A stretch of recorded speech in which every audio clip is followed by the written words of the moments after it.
सुनिए उसे, अभी सॉल्व मत कीजिए। सबसे पहले सिंपल सा सवाल है।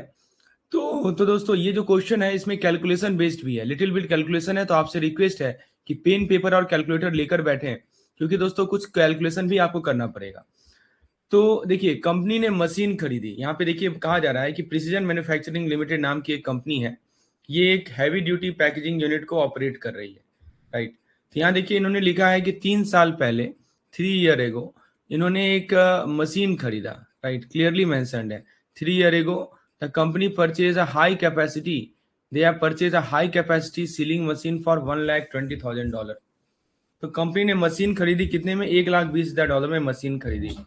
और उसकी लाइफ उसने एज्यूम की, लाइफ कितने एज्यूम की? 10 ईयर्स, राइट। तो इन्होंने लाइफ एज्यूम की कि 10 साल का ये यूजफुल लाइफ है इसका। मेथड इन्होंने यूज किया straight line method, they have choose to use the straight line method. दोस्तों मशीन का वैल्यू दे, मशीन का दाम दे रखा है $1,20,000। Straight line method basically method use किया, और यूजफुल लाइफ जो एज्यूम की उन्होंने 10 साल एज्यूम की। तो अब सवाल कर रहा है कि पहले साल में मशीन ब्रांड न्यू था, राइट, और जीरो मेंटेनेंस चाहिए था।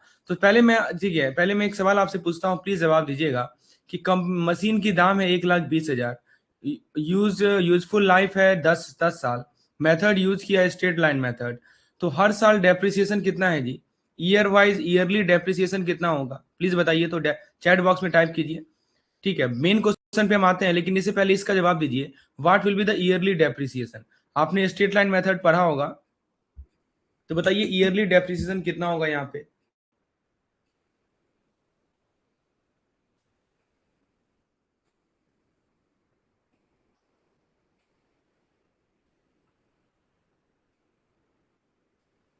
चलिए मैं आपको ईयरली डेप्रिसिएशन का बेसिक कंसेप्ट समझाता हूं दोस्तों। यहाँ पे देखिए, सिंपल सी बात है कि आपका टोटल वैल्यू कितना है, आपका जो आपने जो परचेज किया, परचेज प्राइस है वो $1,20,000 है। यहाँ पे लिख दीजिए $1,20,000 अपॉन 10 ईयर, तो ये कितना हो जाएगा? 12,000 हो जाएगा। तो ये $12,000 जो है हमारा ईयरली डेप्रिसिएशन है, हर साल का डेप्रिसिएशन 12,000 है। तो डेप्रिसिएशन हर साल चेंज हो रहा है या सेम रहेगा, बताइए। यदि आपको लगता है सेम रहेगा तो फिक्स्ड वर्ड लिख दीजिए, और यदि आपको लगता है चेंज होगा तो चेंज वर्ड लिख दीजिए। तो चूंकि ये स्ट्रेट लाइन मेथड है, आपने पढ़ा ही है कि स्ट्रेट लाइन मेथड का खासियत ही होता है कि डेप्रिसिएशन हर एक साल जो है फिक्स रहता है। अब देखिए रियल इशू पे आ जाइए। रियल इशू क्या है दोस्तों, कि दिक्कत यहाँ शुरू होती है ईयर नंबर 1 में। यहाँ लिखा है ना फर्स्ट ईयर, ईयर नंबर 1 में, राइट, मशीन ब्रांड न्यू है और इसमें जीरो मेंटेनेंस चाहिए। लेकिन हाँ, एक और चीज है, एक लिखा है कि ईयर नंबर 1 में इनका जो रिपेयर कॉस्ट है वो है $2,000। मैं यहाँ पे लिख भी देता हूँ आपको कि ईयर नंबर 1 में जो इनका रिपेयर का खर्चा आया है वो कितना आया है? $2,000 का खर्चा आया है। और फिर ईयर नंबर 1 तो ठीक है, और ईयर नंबर 3 क्या हुआ? By the third year the machine started showing sign of wear, ठीक है। और ईयर नंबर 3 में जो ये रिपेयर का कॉस्ट है वो 14,000 हो गया। देखिए पहले साल में रिपेयर कॉस्ट मात्र 2,000 था, और यही 3 साल में, जो तीसरा साल में रिपेयर कॉस्ट हो गया, ये हो गया $14,000, राइट। मशीन पुराने होने लगी, रिपेयर कॉस्ट बढ़ गई, ठीक है, यही कह रहा है यहाँ पे, ठीक है। अब दोस्तों कह रहा है कि सीएफओ जो है टोटल बर्डन को रिव्यू कर रहे हैं प्रॉफिट एंड लॉस अकाउंट पे। तो दोस्तों अब यहाँ पे ये बताइए, सिंपल सा सवाल है कि जैसे जैसे मशीन पुरानी होती जाती है तो रिपेयर कॉस्ट बढ़ जाता है, जो कि आपको यहाँ पे दिख भी रहा है, repair cost has increased, right. तो और दोस्तों ये कॉमर्स का गोल्डन रूल ही है। कॉमर्स का गोल्डन रूल क्या कहता है कि ओल्ड एसेट हाई रिपेयर, जितना आपका वो एसेट पुराना होगा, सिंपल सा रूल है कि ओल्ड एसेट जो होता है उसमें रिपेयर ज्यादा लगता है। वो आप यहाँ पे देख भी सकते हैं कि वही मशीन 3 साल पुराना हो गया तो रिपेयर कॉस्ट बढ़ गया। अब देखिए सवाल ये कर रहा है कि हाँ, अब देखिए CFO is not reviewing the total burden on the profit and loss account, यानी पीएल एंड अकाउंट में क्या बर्डन पड़ रहा है, ठीक है। तो ऑप्शन दे रखा है कि basically impact on the profit and loss account, ये सवाल है। तो देखिए दोस्तों आप ध्यान से सुनिएगा, कंपनी के प्रॉफिट एंड लॉस अकाउंट में टोटल बर्डन क्या होता है, ठीक है। तो यहाँ पे दोस्तों सवाल क्या कर रहा है कि based on the text and the case study why the straight line method often criticised regarding it impact on the profit and loss account? Option A, because the depreciation amount decreases over the time making it difficult to predict future profit. सवाल ये कर रहा है कि क्यों हम लोग SLM को क्रिटिसाइज करते हैं regarding its impact on the profit and loss account. तो ऑप्शन ए कह रहा है कि देखो ऐसा है क्योंकि depreciation amount over time decrease होता है, इसलिए फ्यूचर प्रॉफिट हम प्रिडिक्ट नहीं कर सकते। बी कह रहा है क्योंकि ये जो है ना, इस account basically it fails to account for the fact that as an asset gets older increasing repair cost combined with fixed depreciation charge leads to high total expense in the later year. C कर रहा है क्योंकि ये बहुत ही complex है छोटे firm को एक एक्यूरेटली कैलकुलेट करना जब मेंटेनेंस कॉस्ट इन्वॉल्व हो। और डी कर रहा है कि because this straight line method forces the company to increase the depreciation rate annually to match the repair expense. तो दोस्तों ये 4 ऑप्शंस आपको दिए गए हैं। आइए सबसे पहले हम लोग ये समझते हैं कि कंपनी के प्रॉफिट एंड लॉस अकाउंट में टोटल बर्डन क्या होता है। देखिए दोस्तों, एक तो होता है हमारा डेप्रिसिएशन। सबसे पहला जो बर्डन होता है कंपनी के प्रॉफिट एंड लॉस अकाउंट में, एक तो डेप्रिसिएशन होता है जो कि फिक्स्ड है, और दूसरा होता है रिपेयर, ये दूसरा बर्डन है। रिपेयर जो कि इंक्रीजिंग है। आप यहाँ पे देख सकते हैं कि पहला साल में जो रिपेयर का कॉस्ट था वो था $2000 और तीसरा साल में बढ़ के ये $14000 हो गया, राइट। तो आप यहाँ पे इस चीज को नोटिस कीजिए कि कंपनी के प्रॉफिट एंड लॉस अकाउंट में टोटल बर्डन 2 चीजों का है, डेप्रिसिएशन का है और रिपेयर का है। मतलब ईयर नंबर 1 की बात कर रहे हैं तो इसमें प्रॉफिट एंड लॉस पे बर्डन कम था, है ना, इसको कह सकते हैं कि लेस बर्डन था।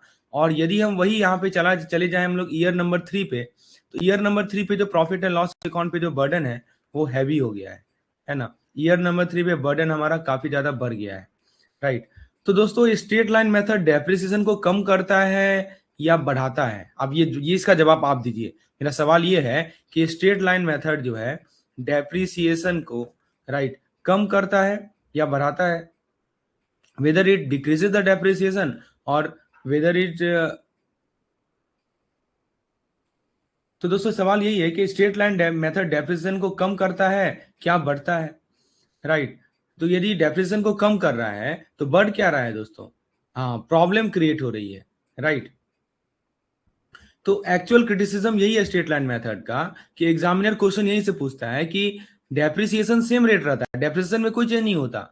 जो आपका पहला साल का डेप्रिसिएशन है वही सेकंड साल का भी डेप्रिसिएशन होगा, लेकिन जो रिपेयर कॉस्ट है वो बढ़ जाता है। आप यहाँ पे देख रहे हैं रिपेयर कॉस्ट बढ़ रहा है, और चूंकि रिपेयर कॉस्ट बढ़ रहा है तो प्रॉफिट एंड लॉस में जो लेटर ईयर में एक्सपेंस ज्यादा हो जाता है। आपको मैंने पहले ही बताया था कि प्रॉफिट एंड लॉस अकाउंट में हम लोग एक्सपेंस और इनकम को शो करते हैं, तो एक्सपेंस आपका बढ़ जाता है क्योंकि रिपेयर कॉस्ट बढ़ रहा है।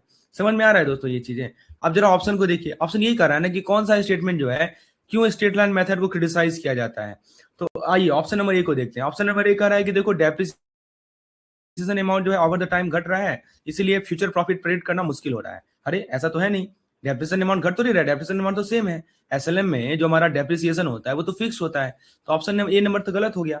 चलिए पहले सी को देखते हैं। सी कह रहा है कि because it is too complex for a small firm to calculate accurately when the maintenance cost are involve.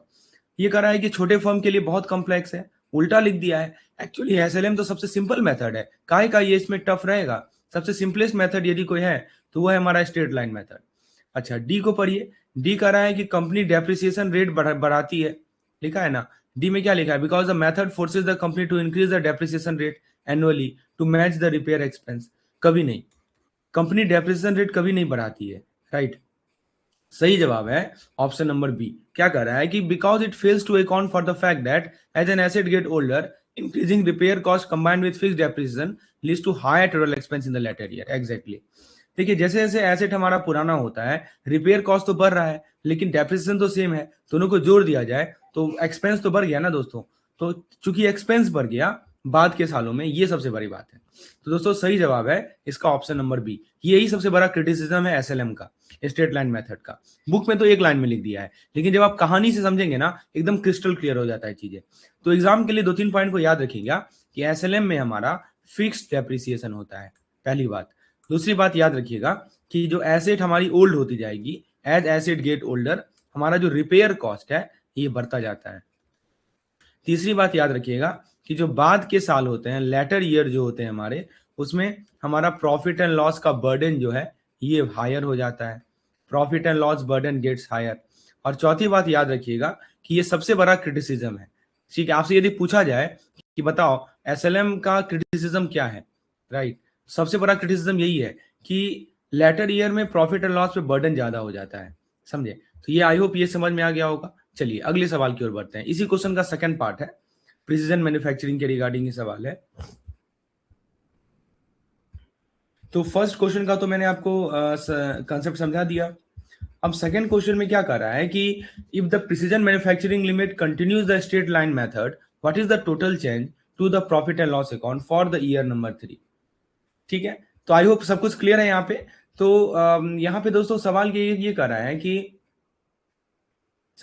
है कि एसएलएम यूज हो रहा है यहाँ पे, राइट। एसएलएम में डेप्रिसिएशन ईयर 1, ईयर 3, ईयर 8 सब सेम रहता है, राइट। तो सवाल ये कर रहा है कि what is the total charge to the profit and loss account for the year number 3। Year number 3 में टोटल चार्ज कितना होगा प्रॉफिट एंड लॉस अकाउंट में, ये सवाल है। सबसे पहले ये बताइए कि एसएलएम में जो डेप्रिसिएशन है वो तो सब में सेम रहेगा, तो ईयर 3 का डेप्रिसिएशन कितना हो जाएगा जी? What will be the depreciation for year number 3? Depreciation for year number 3 अभी हमने निकाला था कि देखो डेप्रिसिएशन निकालना है ना, चूंकि एसएलएम यूज हो रहा है तो इनिशियल जो आपका इसका कॉस्ट है वो ले लो और नंबर ऑफ ईयर से डिवाइड कर लो, तो $12,000 हो जाएगा, राइट। तो ये तो फिक्स रहेगा ना, $12,000 तो डेप्रिसिएशन हमारा फिक्स रहेगा। तो चाहे वो ईयर 1 हो, ईयर 2 हो, ईयर 3 हो, वो हमेशा $12,000 ही रहेगा। तो ईयर 3 का भी डेप्रिसिएशन जो होगा वो $12,000 होगा। अब जरा रिपेयर पे आ जाइए। अब ईयर 3 का जो रिपेयर कॉस्ट है वो कितना है, शायद क्वेश्चन में दिया हुआ था, लेट मी शो यू। शायद ये ईयर 3 का रिपेयर कॉस्ट यहाँ पे दिया हुआ था, यस एग्जैक्टली, यहाँ देखिए $14,000 दिया हुआ है, राइट। तो ये हम रिपेयर की बात कर लें, राइट।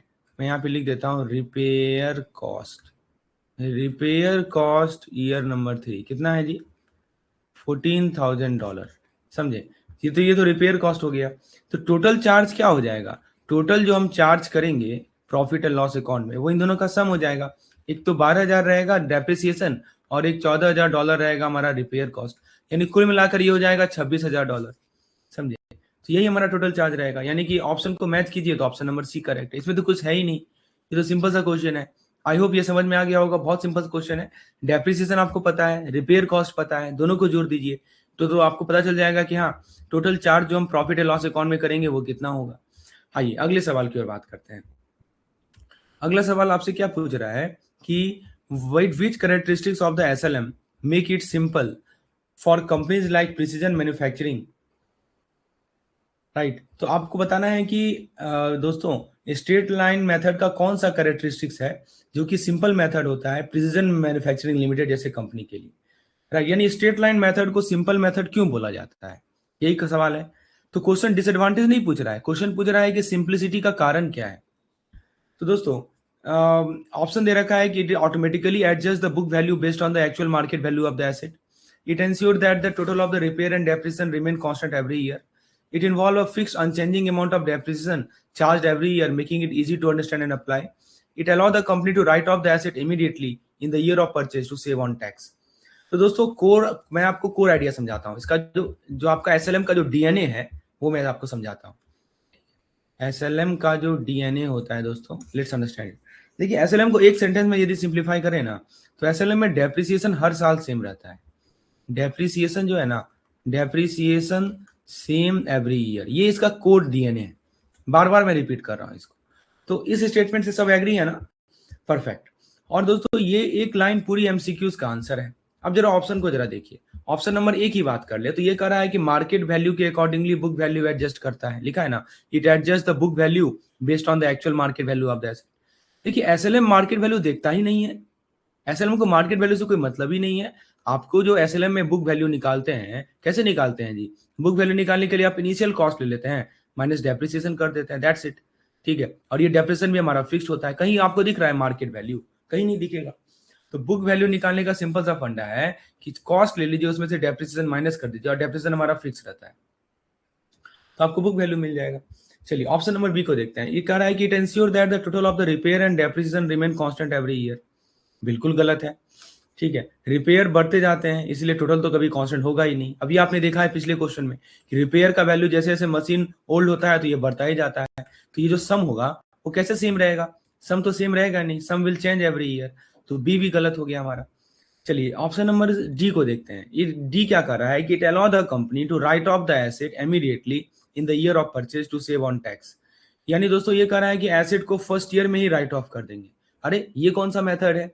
एसएलएम तो ग्रेजुअली चार्ज करता है, एक साथ तो नहीं हटाता राइट ऑफ। एसएलएम की यदि हम बात कर लें तो ये तो ग्रेजुअली चार्ज करता है ना राइट ऑफ को, ग्रेजुअली चार्ज करता है। अभी आपको दिखाया था मैंने कि जैसे जैसे ईयर बढ़ता है तो वैसे वैसे हमारा जो चार्ज होता है वो बढ़ता जाता है। ठीक है, प्रॉफिट एंड लॉस में एक्सपेंस बढ़ते जाते हैं। तो ये तो एसएलएम का खासियत नहीं है, दी भी गलत है। तो इसका जो सही जवाब है वो है हमारा ऑप्शन नंबर सी। क्यों? क्योंकि दोस्तों यहाँ पे क्या लिखा है, fixed unchanging amount of depreciation is charge every year. Exactly इसी वजह से कहा जाता है कि क्योंकि देखिए डेप्रिसिएशन हमारा फिक्स्ड है, इसलिए कैलकुलेट करना आसान है, समझना आसान है, अप्लाई करना आसान है। ठीक है ना, तो इसीलिए इसको सिंपल मेथड कहा जाता है। तो दोस्तों एग्जाम के लिए वन लाइन यदि हम डेफिनेशन दें आपको, तो दोस्तों स्ट्रेट लाइन मेथड को ना आप कर सकते हैं सिंपल, क्योंकि दोस्तों डेप्रिसिएशन का जो अमाउंट है वो हर साल कांस्टेंट रहता है, सेम रहता है। दैट्स द रीजन, कोई वेरिएशन नहीं है। सबसे पहली बात कि कोई वेरिएशन नहीं है, कोई एडजस्टमेंट नहीं है, और तीसरी बात कि कोई कॉम्प्लिकेशन भी नहीं है। कोई कॉम्प्लिकेशन नहीं, no variation, no adjustment, no complication. Right, तो एसएलएम को याद रखिए, same load method. Same load method मेरा डेफिनेशन है, क्या है जी? Same load method. Same load method का मतलब क्या हुआ कि हर साल डेप्रिसिएशन का लोड जो है सेम रहता है। समझे दोस्तों? आई होप ये कंसेप्ट क्लियर हो गया होगा। अब हम लोग डब्ल्यूडीवी की ओर बढ़ते हैं। एसएलएम का क्या एडवांटेज है, एसएलएम का क्या डिसएडवांटेज है, आई होप यहां से क्लियर हो गया। एडवांटेज तो आपको बता दिया, सबसे सिंपलेस्ट मेथड है। डिसएडवांटेज भी आपको बता दिया कि देखो इसका सबसे बड़ा डिसएडवांटेज ये है कि हमारा जो प्रॉफिट एंड लॉस एक्सपेंस होता है वो उसको क्रिटिसाइज किया जाता है, क्योंकि वो बढ़ता जाता है हमारा। राइट, हमने इससे पहले वाले क्वेश्चन में देखा था। आपने जो क्वेश्चन नंबर 3 किया था, राइट, यहाँ पे आपने यही इसी को अप्रिशिएट किया था ना कि एसएलएम का फिक्स डेप्रिसिएशन है, एसेट होल्ड होगी तो रिपेयर कॉस्ट बढ़ेगी, और लेटर ईयर में जो प्रॉफिट एंड लॉस का बर्डन है वो बढ़ जाता है। और यही सबसे बड़ा क्रिटिसिज्म था एसएलएम का। तो हमने क्रिटिसिज्म भी देख लिया और हमने इसका एडवांटेज भी देख लिया, सिंपलेस्ट मेथड है।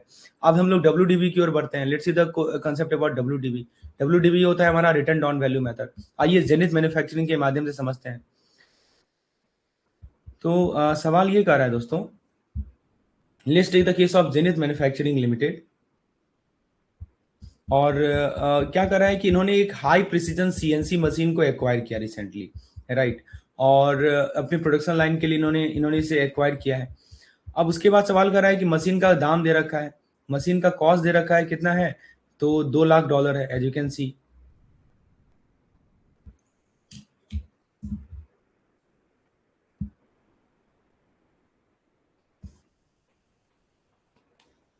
Machine cost they have given is $2 lakh and estimated useful life of 10 year.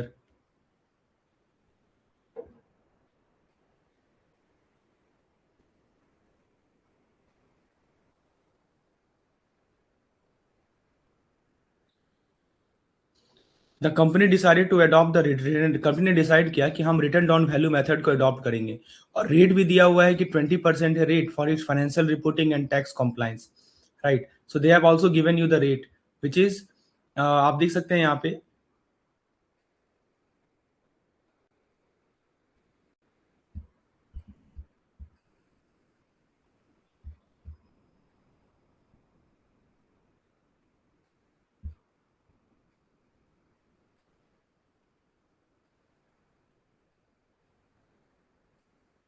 तो फ्रेंड्स पहले हम इस क्वेश्चन को ट्राई करते हैं। Right, Zenith Zenith manufacturer. Okay, पहले हम इस क्वेश्चन को देखते हैं। Right, first of all let's see this particular question, concept behind this question.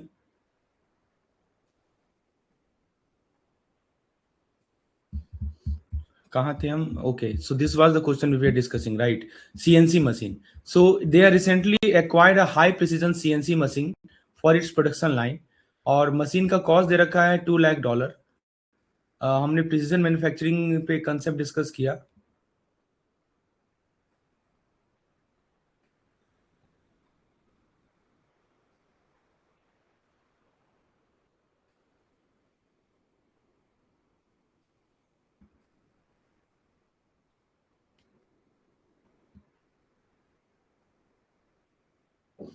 Okay, let's come back to this question. चलिए इसको इसी को समझते हैं।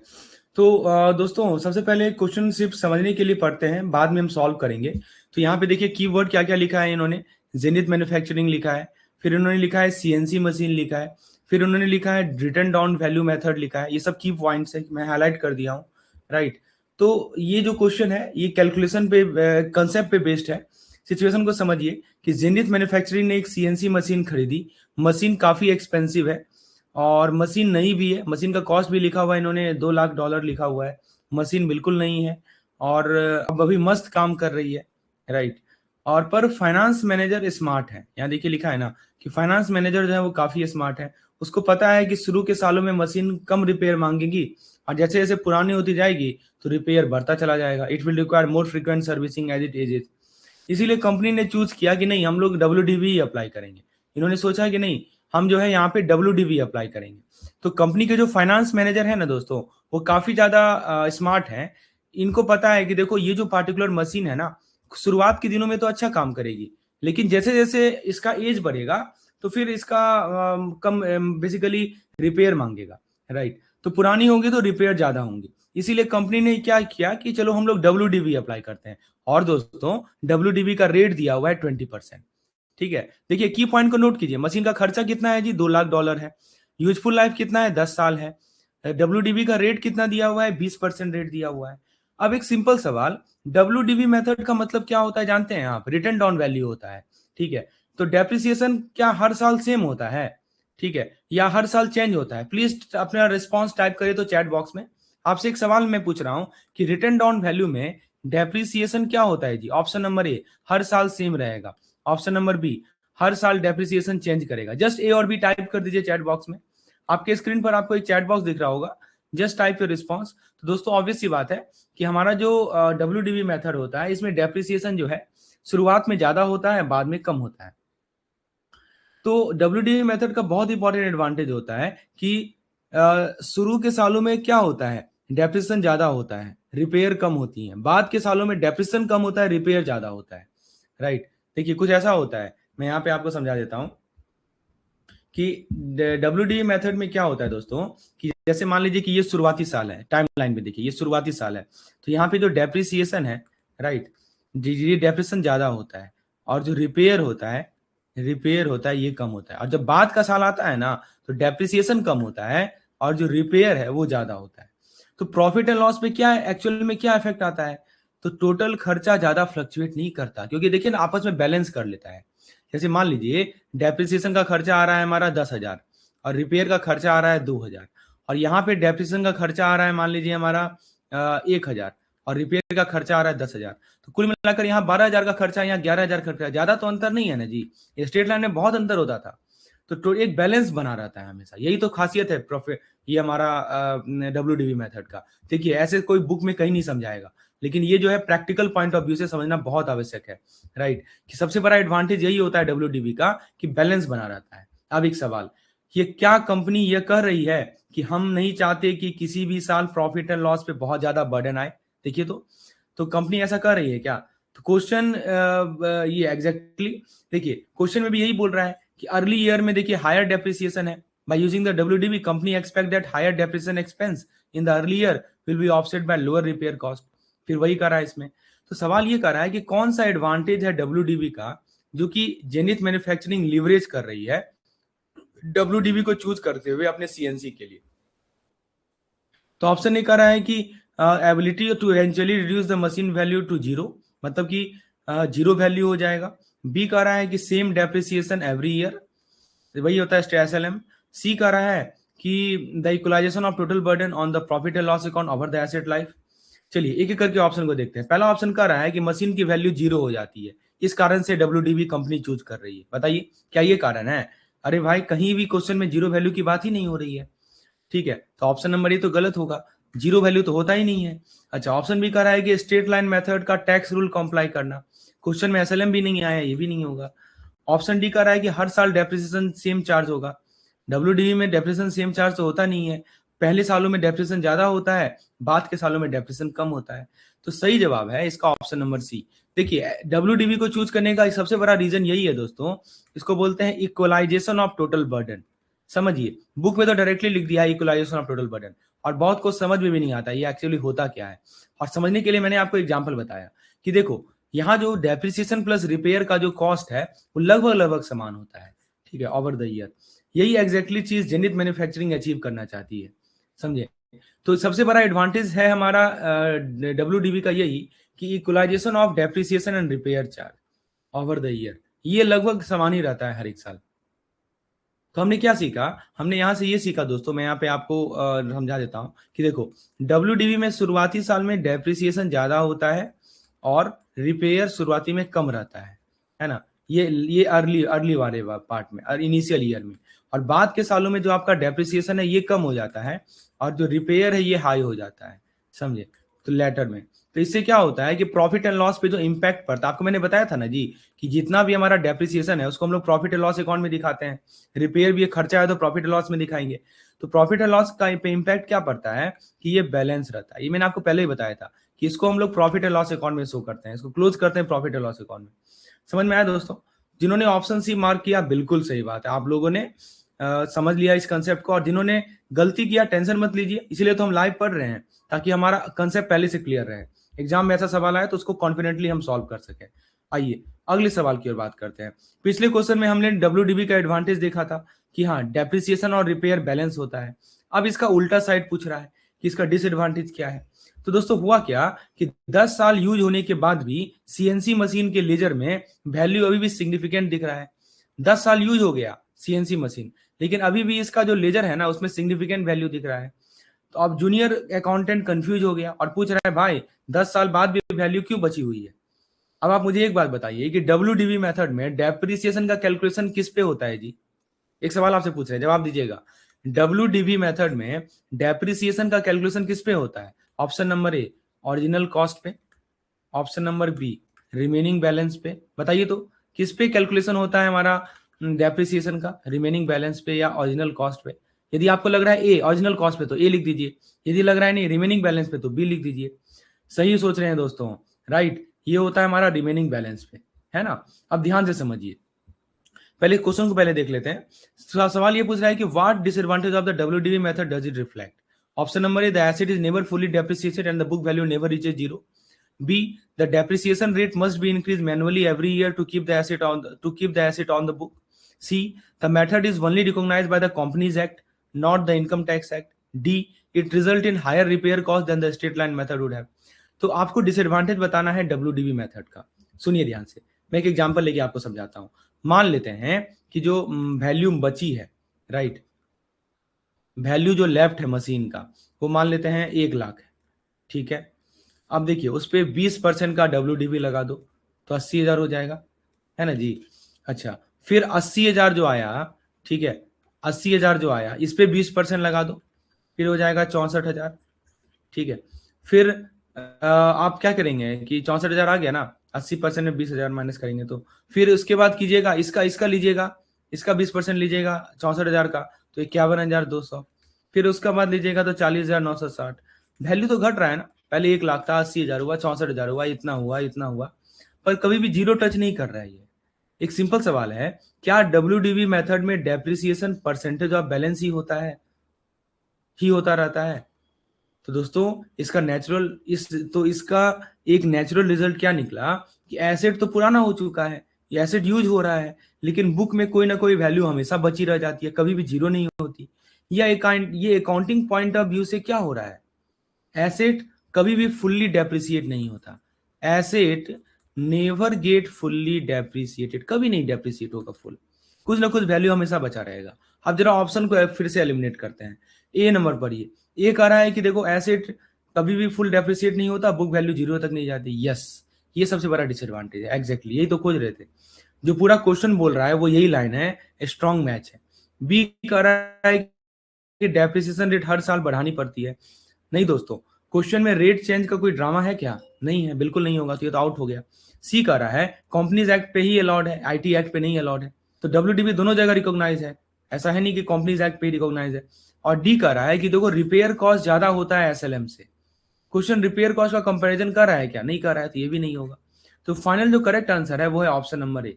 हमने यहां से ये सीखा दोस्तों कि देखो WDV का सबसे बड़ा डिसएडवांटेज यही है कि एसेट की बुक वैल्यू कभी भी जीरो नहीं होती, book value is never equal to zero, हमेशा कुछ ना कुछ जो है बची रह जाएगी। तो याद रखिएगा WDV का प्लस पॉइंट क्या है, मैंने दोनों चीज समझा दिया। WDV का प्लस पॉइंट है कि जो आपका total profit and loss burden होता है, total profit and loss burden होता है, ये बैलेंस्ड रहता है, ठीक है। और डब्ल्यूडीबी का माइनस पॉइंट क्या है? माइनस पॉइंट ये है कि एसेट जो है कभी भी जीरो तक नहीं पहुंचता। समझिए, दोनों पॉइंट समझा दिया। आई होप ये दोनों लाइन याद रखिएगा। डब्ल्यूडीबी का चैप्टर आधा कंप्लीट हो गया, राइट। चलिए आगे बात करते हैं। नेक्स्ट क्वेश्चन है कि why is WDV method consider more difficult to understand compare to straight line method. WDV को अभी हमने दोनों एडवांटेज भी देख लिया, डिसएडवांटेज भी देख लिया। डब्ल्यूडीबी को समझना, देखिए अब तक हमने डब्ल्यूडीबी का एडवांटेज और डिसएडवांटेज देखा। अब ये क्वेश्चन थोड़ा सा साइकोलॉजिकल टाइप का है कि डब्ल्यूडीबी मेथड डिफिकल्ट क्यों बोला जाता है। ध्यान से सुनिएगा, why is the WDV method consider more difficult to understand. अब यहाँ तो सिंपल सा नॉलेज बेस्ड क्वेश्चन है। तो पहला सवाल सिंपल है कि स्ट्रेट लाइन मेथड में डेप्रिसिएशन तो सेम अमाउंट होता है, आपको पता है, राइट। हर साल डेप्रिसिएशन पता है आपको, राइट, प्रेडिक्टेबल है, समझना आसान है। लेकिन डब्ल्यूडीबी में डेप्रिसिएशन जो होता है वो हर साल कम होता है, कम कम होते जाता है, हर साल नई वैल्यू पे कैलकुलेट होती है, राइट। तो सवाल ये कर रहा है कि ऑप्शन दिया हुआ है कि because it require a different percentage rate to be use every year. किसके बारे में बोल रहा है? डब्ल्यूडीबी के बारे में बोल रहा है।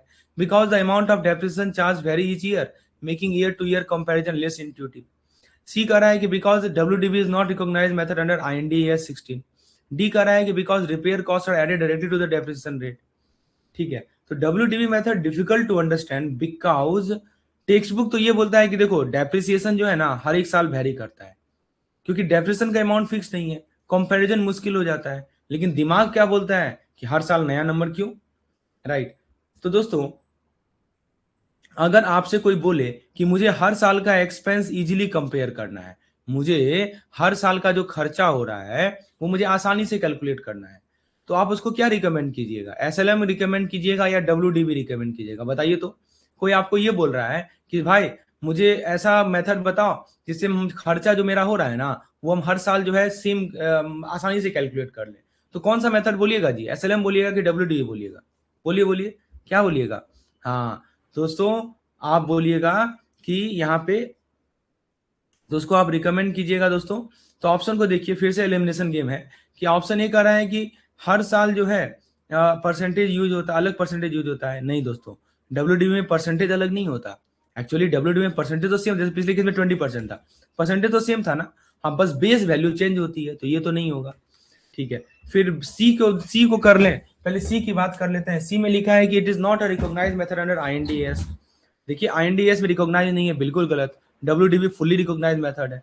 डी कह रहा है कि रिपेयर कॉस्ट डेप्रिसिएशन में ऐड कर देते हैं। ये कौन सा नया मेथड आ गया? क्वेश्चन में रिपेयर को डेप्रिसिएशन में जोड़ना कहाँ लिखा है?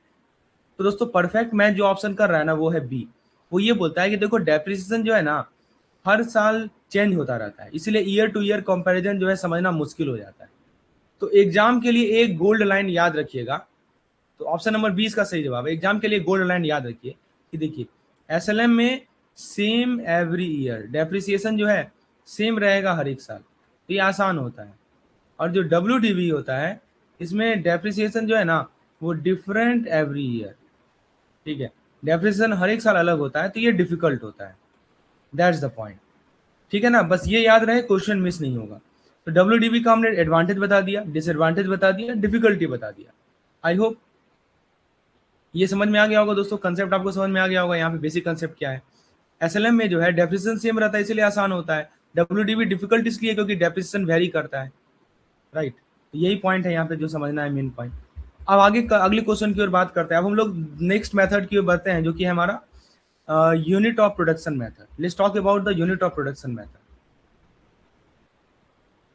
तो दोस्तों यहाँ पे क्या कर रहा है कि देखो प्रिसीजन गियर लिमिटेड, ठीक है। तो इस क्वेश्चन में आइए जरा समझते हैं।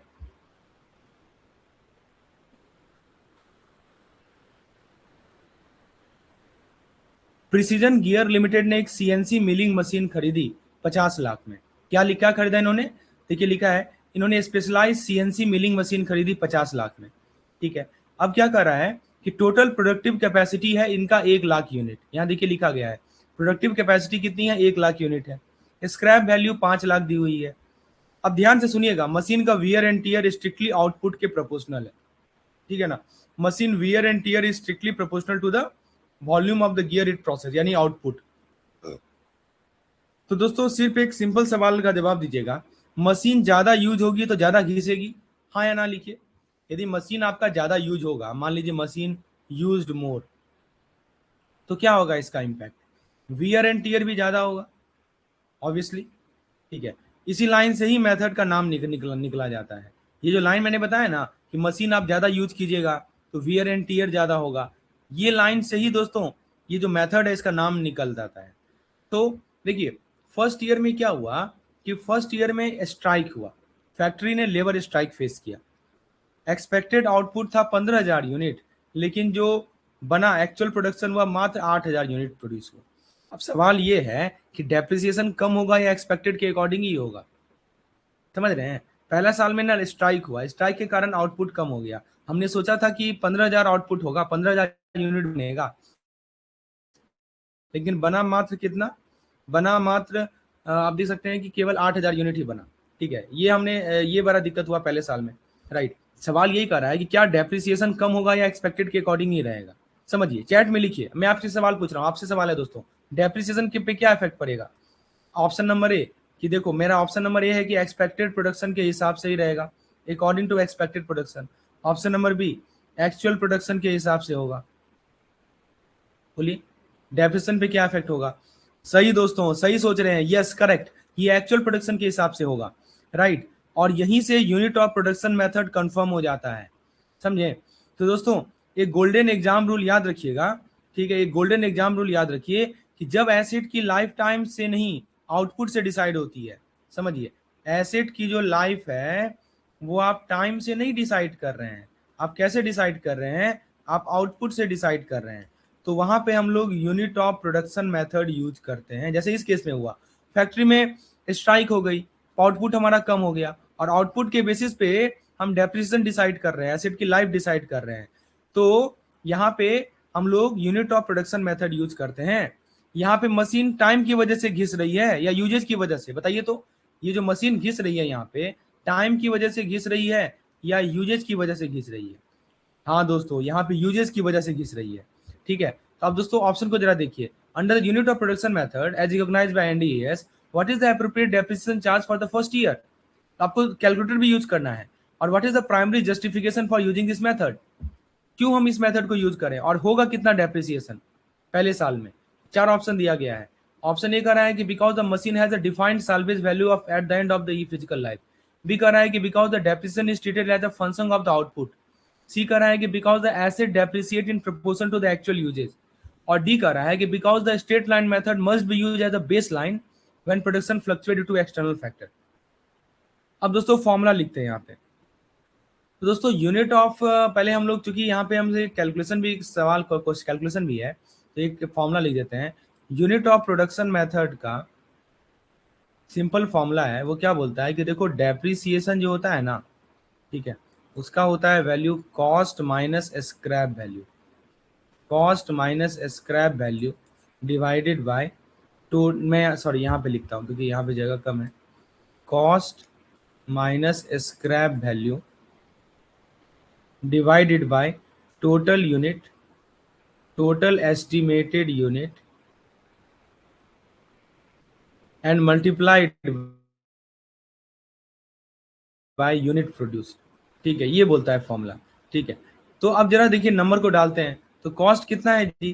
कॉस्ट यहाँ पे दिया हुआ है आपको 50 लाख कॉस्ट है, यहाँ देखिए लिखा हुआ है 50 लाख कॉस्ट है। तो कॉस्ट की जगह हम लोग लिख देंगे 50 लाख। ठीक है, स्क्रैप वैल्यू कितना है? स्क्रैप वैल्यू है 5 लाख। टोटल एस्टिमेटेड यूनिट कितना है? टोटल तो दोस्तों सबसे पहले डेप्रिसिएबल अमाउंट निकाल लेते हैं, ये हमारा मिलेगा डेप्रिसिएबल अमाउंट। ठीक है, कितना मिलेगा जी? 45 लाख का। 45 लाख का जो है डेप्रिसिएबल अमाउंट है। डेप्रिसिएबल अमाउंट का मतलब समझे दोस्तों? ठीक है, टोटल एस्टिमेटेड यूनिट कितना है? स्टेप बाय स्टेप कर रहे हैं काम। टोटल एस्टिमेटेड यूनिट है हमारा 1 लाख यूनिट, है ना? टोटल एस्टिमेटेड यूनिट है 1 लाख यूनिट। तो डेप्रिसिएशन पर यूनिट कितना हो जाएगा? यानी कि हम बोले पर यूनिट डेप्रिसिएशन कितना हो जाएगा? तो 45 लाख डिवाइडेड बाई 1 लाख, तो पर यूनिट डेप्रिसिएशन हो जाएगा ₹45 पर यूनिट। 45 रुपया पर यूनिट के हिसाब से डेप्रिसिएशन होगा। अब गेस कीजिए 8,000 यूनिट का डेप्रिसिएशन लगभग कितना होगा, अप्रॉक्स कितना होगा? क्योंकि 8,000 ना बना जी, अप्रॉक्स कितना होगा? Option A 3 lakh, option B 3.5 lakh, option C 5 lakh. बताइए 8,000 यूनिट का एक्चुअल अप्रॉक्स डेप्रिसिएशन कितना होगा? तो दोस्तों एक्चुअल प्रोडक्शन तो मात्र 8,000 है, तो सिंपल सी बात है ना, आपने पर यूनिट तो डेप्रिसिएशन निकाल लिया, 45 रुपया का डेप्रिसिएशन है पर यूनिट, तो 8,000 यूनिट का डेप्रिसिएशन कितना हो जाएगा? सिंपल है, 8,000 मल्टीप्लाइड बाय 45, यानी कि 3,60,000, है ना, इतना का डेप्रिसिएशन होगा। तो इसका सही जवाब क्या है? इसका सही जवाब है 3,60,000।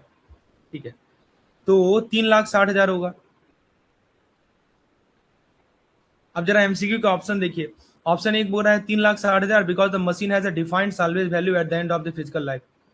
जस्टिफिकेशन यहाँ पे गलत है, ये सही है क्योंकि साल्वेज वैल्यू हर मेथड में होता है, मेथड चूज करने का रीजन नहीं होता साल्वेज वैल्यू। बी तो गलत है, 4 लाख ही गलत लिखा है। सी मुझे सही लग रहा है क्योंकि दोस्तों देखिए यहाँ लिखा है कि asset depreciate in proportion to the actual usage. Yes correct. देखिए दोस्तों, क्योंकि एसेट जो है ना एक्चुअल यूजेस के प्रोपोर्शन में डेप्रिसिएट हो रही है। अमाउंट सही है, कंसेप्ट परफेक्ट है, और AS10 IND AS16 से कॉम्प्लाइंट है ये। और ऑप्शन डी जो है वो गलत है, 4.5 लाख का बात ही नहीं हो रही। ठीक है, तो दोस्तों हमने क्या सीखा यहाँ से कि देखो, जब भी wear and tear proportional to usage हो, ठीक है, वियर की बात कर लें या टीयर की बात कर लें, और ये जो है ना हमारा प्रोपोर्शनल हो किससे? यूजेज से, समझे? तो वहां पे आप जो है ना यूनिट ऑफ प्रोडक्शन मेथड को यूज कर लीजिए। और इसमें जो डेप्रिसिएबल अमाउंट होता है उसको कैसे निकालते हैं? उसको निकालने का तरीका होता है कॉस्ट माइनस स्क्रैप। ठीक है, फिर उसके बाद पर यूनिट डेप्रिसिएशन निकालो, और फिर actual unit into per unit cost multiply कर दो। आई होप ये याद रहेगा आप। चलिए अगले क्वेश्चन की ओर बढ़ते हैं। अगला क्वेश्चन है जेनिथ मैन्युफैक्चरिंग के रिगार्डिंग। आइए देखते हैं सवाल में क्या पूछा जा रहा है आपसे।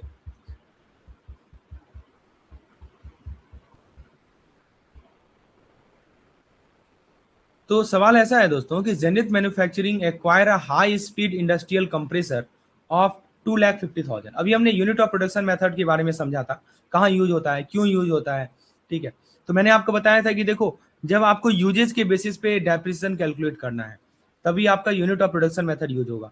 पर यूनिट निकाल लो डेप्रिसिएशन कितना हो रहा है, उसको नंबर ऑफ यूनिट से मल्टीप्लाई कर दो, तब आपको मिल जाएगा। तो यहाँ पे आइए, इसी क्वेश्चन का शायद एक और पार्ट है। दोस्तों सवाल क्या कर रहा है यहाँ पे? क्वेश्चन ये कर रहा है कि देखो, जेनिथ मैन्युफैक्चरर ने एक हाई स्पीड इंडस्ट्रियल कंप्रेसर लिया था 2-2.5 लाख में। मैन्युफैक्चरर ने कहा था कि देखो कंप्रेसर इंजीनियर्ड है कि वो मैक्सिमम 50,000 मशीन आवर में ऑपरेट होगा। ठीक है, इससे पहले कि टोटल रिप्लेसमेंट रिक्वायर करे। और जब 50,000 आवर खत्म हुआ तो कंप्रेसर को आप इस वैल्यू पे बेच सकते हैं। ठीक है, और जो पहला साल जो ऑपरेशन हुआ मशीन का, तो कंप्रेसर को इंटेंसली यूज किया पीक सीजन में, लेकिन 2 महीना तक आइडल रहा, सप्लाई चेन डिसरप्शन था, तो टोटल रिकॉर्डेड यूजेस था वो था 6,500 आवर। तो आपको साफ साफ लिखा है कि यूनिट ऑफ प्रोडक्शन को यूज करो, आपको बताओ कि पहले साल का डेप्रिसिएशन खर्चा कितना होगा, और कौन सा ड्रॉबैक जो है अकाउंटिंग स्टैंडर्ड में मेंटेन है जो कि कंपनी एड्रेस करे इस फिगर को एक्यूरेट करने के लिए। चलिए सबसे पहले हम ना यहाँ पे वैल्यूज देखते हैं। तो क्वेश्चन में साफ साफ लिखा हुआ है कि आपको यहाँ पे यूनिट ऑफ प्रोडक्शन मेथड ही देखना है, यूजेज बेस देखना है। तो यहाँ पे मंथ ईयर मत देखिए, टाइम का कोई मतलब ही नहीं है। ठीक है, केवल एक्चुअल मशीन आवर देखिए। Don't see the month and year, just see the machine our, that's it. और आइडल पीरियड में कोई डेप्रिसिएशन नहीं होता आइडल टाइम में। चलिए, तो सबसे पहले हमें क्या क्या वैल्यू दिया हुआ है मैं यहाँ पे लिखता हूँ। Let me write down the value. Cost of machine दिया हुआ है, just wait a minute. Yes, तो देखिए कॉस्ट ऑफ मशीन कितना है जी? कॉस्ट मशीन का कॉस्ट दिया हुआ है आपका 2.5 लाख।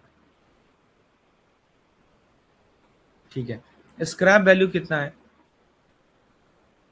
स्क्रैप वैल्यू दिया हुआ है आपका 30,000, 30,000। ठीक है, अच्छा तो अब दोस्तों फॉर्मूला तो आपको पता ही है, स्टेप बाय स्टेप कैलकुलेट करते हैं। पहले हम लोग डेप्रिसिएबल अमाउंट निकालते हैं। कितना हो जाएगा जी? 2,50,000 माइनस 30,000, यानी कि 2,20,000। ये हमारा डेप्रिसिएबल अमाउंट होगा। ठीक है, उसके बाद टोटल एक्सपेक्टेड यूजेज कितना है? टोटल एक्सपेक्टेड यूजेज जो है यहाँ पे लिखा हुआ है कि देखो 50,000 मशीन आवर है टोटल एक्सपेक्टेड यूजेज। ठीक है ना, आवर नहीं, मशीन आवर। ठीक है, सो टोटल यूजेज जो है वो दिया हुआ है 50,000 मशीन आवर। एक्चुअल यूजेस कितना हुआ? एक्चुअल यूजेस कितना हुआ जी? तो जो एक्चुअल यूजेस हुआ वो हुआ 6,500 आवर। तो सबसे पहले यूजेस का रेशियो निकाल दो। कैसे निकालेंगे? तो 6,500 डिवाइडेड बाय 50,000, तो लगभग लगभग 0.13 आएगा, यानी कि 13% आएगा यूजेस रेशियो। अब पहले साल का डेप्रिसिएशन निकालना है तो क्या करेंगे? Depreciation for first year. Simple सी बात है कि जो आपका यूजेज रेशियो है उसको मल्टीप्लाई कर दीजिए डेप्रिसिएबल अमाउंट से। सिंपल सी बात है, 2,20,000 मल्टीप्लाइड बाय 0.13 यानी 28,600, ये हमारा पहले साल का डेप्रिसिएशन हो जाएगा। ठीक है ना? तो ये पहला साल का डेप्रिसिएशन है हमारा 28,600, ये सही जवाब है। यहाँ भी देखिए 28,600 लिखा है, लेकिन ड्रॉबैक भी तो पूछ रहा है। ठीक है, तो ड्रॉबैक, कौन सा ड्रॉबैक एड्रेस करे कंपनी? तो दोस्तों अकाउंटिंग स्टैंडर्ड ने एक यूनिट ऑफ प्रोडक्शन मेथड का एक ड्रॉबैक भी लिखा है। क्या लिखा है जी? It require elaborate and accurate record of actual usage. आपको आपको ना इलेबोरेट रिकॉर्ड रखना पड़ेगा एक्चुअल मशीन आवर यूज का। ठीक है, क्योंकि wrong data use, wrong usage data रहेगा तो डेप्रिसिएशन भी आपका गलत हो जाएगा। तो ऑप्शन ये कह रहा है कि देखो, ऑप्शन ए में तो कह रहा है कि company must ensure that they do not exceed the original cost of 2.5 lakh. ये तो जनरल डेप्रिसिएशन रूल है, ये तो इस मेथड का कोई स्पेसिफिक ड्रॉबैक नहीं है। बी नंबर सही है, 28,600 हमारा डेप्रिसिएशन होगा, और जो कंपनी है ना वो इलेबोरेट रिकॉर्ड रखे एक्चुअल मशीन आवर यूज का। कैलकुलेशन सही है, ड्रॉबैक परफेक्टली मैच कर रहा है, तो ये बेस्ट आंसर है। सी की बात कर लें तो ऑप्शन नंबर सी गलत है, ऑप्शन नंबर डी गलत है। ठीक है, तो दोस्तों याद रखिएगा कि मेन ड्रॉबैक है यूनिट ऑफ प्रोडक्शन मेथड का कि कंपनी जो है एक्यूरेट और इलेबोरेट रिकॉर्ड मेंटेन करे एक्चुअल मशीन आवर का, तभी आपका डेप्रिसिएशन करेक्ट होगा। तो याद रखिएगा यूनिट ऑफ प्रोडक्शन मेथड में यूजेज मैटर करता है, इसलिए हमने यूजेज रेशियो निकाला। ठीक है, और फिर डेप्रिसिएशन से मल्टीप्लाई किया। आई होप ये याद रहेगा आपको। चलिए आगे बढ़ते हैं अगले कंसेप्ट की ओर। बहुत लोग ना ये फॉर्मूला रटने लगते हैं, कभी ये फॉर्मूला मत रखिएगा, स्टेप बाय स्टेप कीजिएगा, तुरंत सॉल्व होगा क्वेश्चन। चलिए अगले सवाल की ओर बढ़ते हैं। अब हम लोग sum of year digit method की बात करते हैं। Let's talk about the sum of year digit method. चलिए, तो दोस्तों सवाल ये कर रहा है कि टेक फ्लो सॉल्यूशन ने एक हाई कैपेसिटी सर्वर खरीदा है 11 लाख में, ताकि अपने ग्रोइंग क्लाउड ऑपरेशन को हैंडल कर सके। टेक्निकल टीम ने कहा कि सर्वर का यूजफुल लाइफ होगा 4 साल। इसको शॉर्ट में हम लोग SYD बोलते हैं। SYD मतलब कि sum of year digit method. ठीक है, तो यहाँ पे देखिए टेक्निकल टीम ने डिटरमाइन किया कि सर्वर का जो यूजफुल लाइफ है 4 साल का होगा, उसके बाद जो इसका साल्वेज वैल्यू होगा वो 1 लाख का है। CFO SYD प्रीफर करते हैं। ठीक है, तो सवाल ये कर रहा है कि आप बताओ कि डेप्रिसिएशन एक्सपेंस जो है कितना रिकॉर्ड किया जाए second year of the server life. चलिए एक एक करके सॉल्व करते हैं। पहले हम लोग डेटा को लिख देते हैं यहाँ पे। सबसे पहला डेटा है कि SYD में एक्सेलरेटेड डेप्रिसिएशन होता है या इक्वल डेप्रिसिएशन होता है, प्लीज टाइप करें। मेरा सवाल ये है कि सम ऑफ ईयर रूल में, right, sum of year digit method में what kind of depreciation we use, accelerated depreciation और वी यूज इक्वल डेप्रिसिएशन। बताइए कैसा डेप्रिसिएशन यूज करते हैं? एग्जैक्टली सही सोच रहे हैं आप। यहाँ पे हम लोग एक्सेलरेटेड यूज करते हैं। ज्यादा डेप्रिसिएशन होता है शुरुआती साल में, more depreciation in the early year. समझे? यहाँ पे हम लोग एक्सेलरेटेड डेप्रिसिएशन यूज करते हैं। आइए क्वेश्चन के डेटा को देखते हैं। तो सर्वर का जो कॉस्ट दे रखा है, कितना कॉस्ट दे रखा है जी सर्वर का? 11 लाख। देखा लिखा हुआ है ना, सर्वर का जो कॉस्ट है वो 11 लाख है। ठीक है, साल्वेज वैल्यू कितना दिया हुआ है? साल्वेज वैल्यू है 1 लाख। साल्वेज वैल्यू है 1 लाख। ठीक है, यूजफुल लाइफ कितना दिया हुआ है? यूजफुल लाइफ दिया हुआ है 4 साल। देखिए लिखा है यूजफुल लाइफ 4 ईयर। सिंपल सवाल है दोस्तों, एक सवाल का जवाब दीजिएगा कि डेप्रिसिएशन किस चीज पे होता है। मैं आपको ऑप्शन दे रहा हूं। ऑप्शन नंबर ए कॉस्ट पे, option number B market value पे, option number C cost minus scrap पे। बोलिए डेप्रिसिएशन किस पे होता है जी? बताइए, बहुत अच्छा सवाल है। और यदि इसका जवाब दे दीजिएगा तो SLM आप तुरंत समझ जाइएगा।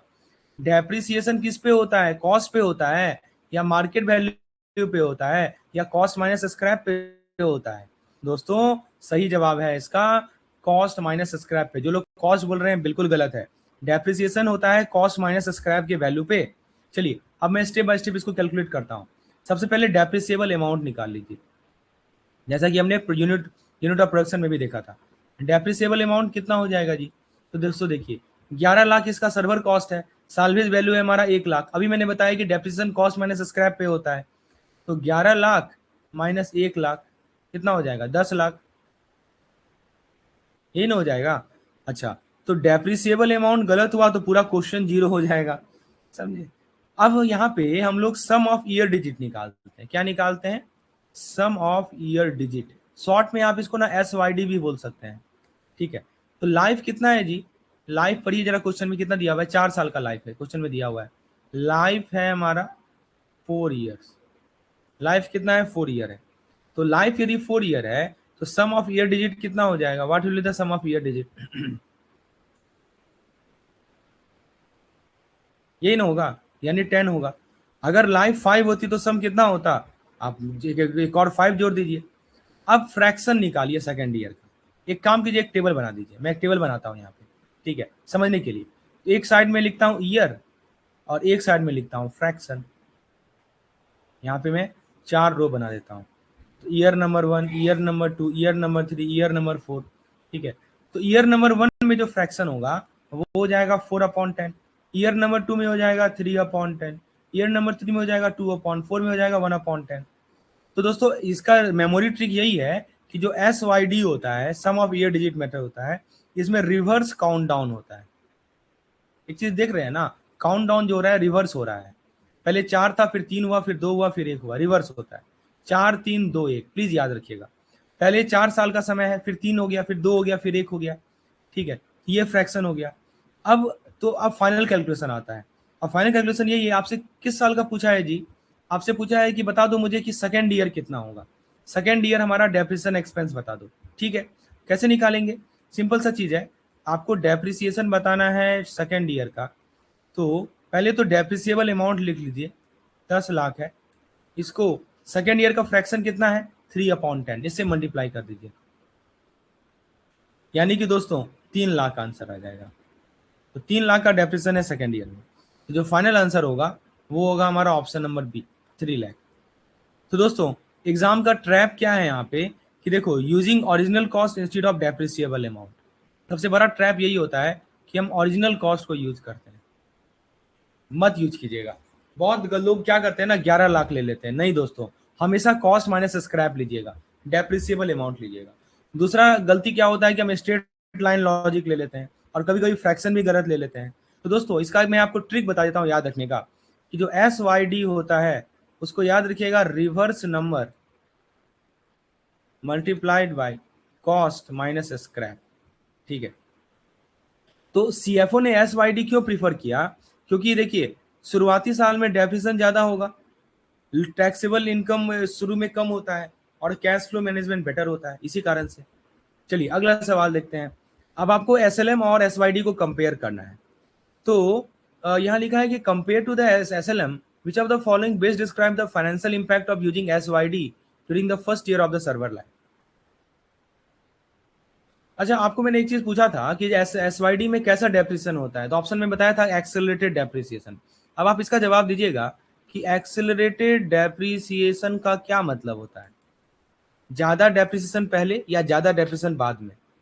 तो दोस्तों इसका सही जवाब है ज्यादा डेप्रिसिएशन पहले, मोर डेप्रिसिएशन इन अर्ली ईयर।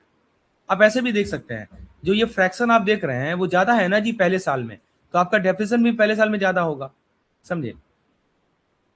तो पहले कोर आइडिया को यहां समझिए। इस क्वेश्चन का जो कोर आइडिया है वो ये है, आपने SLM भी पढ़ा, आपने SYD भी पढ़ा। एक तरफ मैं SLM लिखता हूं और एक तरफ मैं SYD लिखता हूं। SLM में क्या देखा था कि डेप्रिसिएशन हमारा सेम रहता था, इक्वल डेप्रिसिएशन, ठीक है। और SYD में क्या देखा कि हाई डेप्रिसिएशन अर्ली ईयर, यही ना देखा जी, और लो डेप्रिसिएशन लेटर ईयर। तो इसका इसका प्रॉफिट का इम्पैक्ट क्या होता है कि प्रॉफिट हमारा यहाँ पे स्टेबल रहता है। SYD बोलता है कि देखो एसिड जवान है ज्यादा घिसेगा, है ना, ऐसे समझिए, एसिड जवान है तो ज्यादा घिसेगा। तो इस लॉजिक को ईयर 1 में अप्लाई कीजिए। फर्स्ट ईयर का क्या इंपैक्ट होगा compare to SLM? Obviously thinking है, आप सोचिए ना, फर्स्ट ईयर पे क्या इंपैक्ट पड़ेगा कि यदि हम SYD यूज करेंगे तो आपका डेप्रिसिएशन हायर होगा। अच्छा, डेप्रिसिएशन हायर होगा तो प्रॉफिट क्या होगा? प्रॉफिट आपका कम हो जाएगा, क्योंकि आप प्रॉफिट एंड लॉस में जब लिखिएगा तो डेप्रिसिएशन ज्यादा है तो डेप्रिसिएशन एक नॉन कैश एक्सपेंस है, एक्सपेंस ही तो है लेकिन नॉन कैश एक्सपेंस है। अब खर्चा ज्यादा है तो प्रॉफिट तो कम होगा ही ना। अच्छा, प्रॉफिट कम होगा तो टैक्स क्या होगा बताइए? अब चूंकि खर्चा ही कम हो तो टैक्स भी कम देना पड़ेगा। अच्छा, टैक्स कम होगा तो क्या होगा? आपका जो कैश फ्लो है ये बेटर नहीं हो जाएगा। समझे? बेटर इमीडिएट कैश फ्लो, समझिए तो कैसे लिंक हो रहा है, समझिए। डेप्रिसिएशन एक तरह का खर्चा होता है, नॉन कैश एक्सपेंस है। खर्चा आपका ज्यादा हो गया, प्रॉफिट कम हो गया, प्रॉफिट कम हो गया तो टैक्स कम हो गया, टैक्स कम हो गया तो कैश फ्लो बेटर हो गया। देख रहे हैं ना? ठीक है। अब देखिए नंबर को जरा कंपेयर कर लीजिए। अब देखिए ये तो मैंने आपको लॉजिक समझाया, अब यहाँ पे आप नंबर से भी देख सकते हैं। जैसे पिछला क्वेश्चन का ये एग्जांपल लीजिए। आपका जो पिछले क्वेश्चन में डेप्रिसिएबल अमाउंट आया था, कितना आया था जी? याद है कुछ? 10 में से 1 लाख माइनस किए थे ना, 11 में से 1 लाख माइनस किए थे तो 10 लाख आया था ना। ठीक है। अब यदि SLM आप यहाँ पे यूज कर ले, 1 साल के लिए बस यूज कीजिए। SLM क्या बोलेगा? 10/1, सॉरी, 4 साल का यूजफुल लाइफ था, 10/4 यानी 2.5 लाख का इसका SLM बोलेगा कि नहीं, 2.5 लाख का डेप्रिसिएशन होगा। अब यदि यहाँ पे SYD यूज कर ले, ठीक है, तो SYD क्या बोलेगा कि पहले साल का फ्रैक्शन ले लो 4/10, उसके बाद इसको मल्टीप्लाई कर दो इस 10 लाख से, डेप्रिसिएबल अमाउंट से। ठीक है, तो ये बोलेगा कि देखो 4 लाख होगा। आपको साफ साफ दिख रहा है दोस्तों कि पहले साल का जो डेप्रिसिएशन SYD दे रहा है वो 4 लाख दे रहा है और SLM दे रहा है वो 2.5 लाख दे रहा है। क्लियरली दिख रहा है कि SYD depreciation is larger than SLM, है ना? तो आपसे पूछ रहा है कि फाइनेंशियल स्टेटमेंट पे क्या इंपैक्ट पड़ेगा। ऑप्शन देख लीजिए। ऑप्शन ए कह रहा है कि higher depreciation expense and lower net income leading to greater immediate tax benefit. Exactly, यही तो फायदा है यूजिंग SLM, यूजिंग SYD। ठीक है ना? देखिए डेप्रिसिएशन कम, डेप्रिसिएशन SYD में ज्यादा होगा, नेट इनकम कम होगा, टैक्स लायबिलिटी कम होगा, कैश फ्लो बेटर होगा। बी कह रहा है कि lower depreciation expense in SYD, नहीं, डेप्रिसिएशन तो ज्यादा होता है। इक्वल डेप्रिसिएशन एक्सपेंस, नहीं, higher depreciation expense but the tax benefit remain the same, no no no. दोस्तों इसका वन लाइन मेमोरी याद रखिए। SYD का सबसे बड़ा बेनिफिट है कि देखो तुम्हारा एक्सेलरेटेड डेप्रिसिएशन में आज तो प्रॉफिट तुम्हारा कम होगा, लो प्रॉफिट टुडे, टैक्स बेनिफिट भी आपको मिलता है। इसीलिए SYD प्रिफर्ड होता है। कारण क्या है कि आपका शुरुआती साल में जो टैक्स सील्ड की तरह काम करता है, tax like a tax shield in the early year, ये आपके शॉर्ट टर्म कैश फ्लो को बढ़ाता है। कोई नहीं समझाने वाला ये सब चीज, यदि आप हमारे वीडियोस को देखते हैं तभी समझ में आता है। शॉर्ट टर्म कैश फ्लो को बढ़ाता है और हायर एफिशिएंसी ऑफ एसेट को मैच करता है। ये सबसे बड़ा फायदा है हमारा SYD का। चलिए अगला सवाल देखते हैं। अगला सवाल और भी इंटरेस्टिंग सवाल है, तो आइए देखते हैं क्या कर रहा है दोस्तों। सिंकिंग फंड से रिलेटेड सवाल है। तो देखिए दोस्तों, सवाल ये कर रहा है कि अच्छा ये बताइए डेप्रिसिएशन एक एक्चुअल कैश एक्सपेंस होता है क्या? बहुत अच्छा सवाल है दोस्तों। मेरा सवाल है कि डेप्रिसिएशन क्या होता है? Option number A, actual cash expense. No दोस्तों, एक्चुअल कैश एक्सपेंस नहीं होता है। ये क्या होता है? डेप्रिसिएशन एक तरह का अकाउंटिंग चार्ज है, कोई कैश आउटफ्लो नहीं होता है। ठीक है, क्वेश्चन क्या कर रहा है कि देखिए ग्लोबल, बेसिकली यहाँ पे सवाल ये है कि global infra project limited heavy machinery operate करती है जो कि हाई वियर एंड टीयर से सब्जेक्टेड है। कंपनी जो है अपने प्राइमरी एक्सकवेटर को जो इन्होंने 80 लाख में खरीदा था उसको रिप्लेस कर सके 5 साल की यूजफुल लाइफ पे, तो बोर्ड ऑफ डायरेक्टर ने डिसाइड किया कि क्यों ना हम सिंकिंग फंड मेथड को इम्प्लीमेंट करें। तो उन्होंने क्या किया, कुछ पैसा जो है ना हर एक साल अपने प्रॉफिट से रखना शुरू कर दिया। ठीक है, और इन्वेस्ट किया एक गवर्नमेंट बॉन्ड में जो कि फिक्स एनुअल इंटरेस्ट देता है। कंपनी एक पॉलिसी फॉलो की, जो ब्याज ये कमा रहे हैं उस इन्वेस्टमेंट में उसको री इन्वेस्ट कर रहे हैं सेम फंड में। 5 साल के बाद जो है टोटल एक्यूमुलेटेड फंड से वो अपने एक्सकेवेटर के रिप्लेसमेंट कॉस्ट को कवर करेंगे। सवाल ये कर रहा है कि why does the company choose to invest the depreciation fund in readily saleable security rather than keeping the cash in a standard current bank account?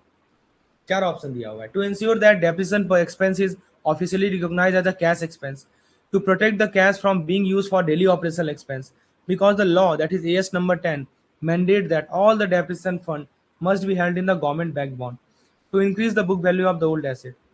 तो दोस्तों पहले कंसेप्ट क्लियर कीजिए। ये कंसेप्ट है सिंकिंग फंड। ठीक है, सिंकिंग फंड का method का मतलब समझते हैं आप? Do you know the meaning of sinking fund?